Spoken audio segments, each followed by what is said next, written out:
مرحبا بكم يا أصدقائي الصغار. سأروي لكم اليوم حكاية دودة صغيرة اسمها دودي. مرحبا يا دودي، سعيدة لأنني ساعدتك في رؤية ظلك الجميل. مرحبا أيتها الشمس، مرحبا أيتها الورقة. أنت ناعمة ومريحة جدا. ماذا يحدث؟ جسدي يصنع خيوطا وأنا ألتف داخلها.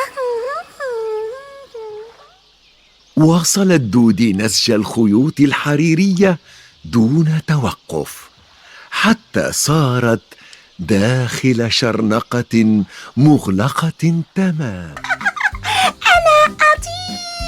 أنا أطير، كم هو رائع هذا الشعور. أستطيع الآن أن أرى الحديقة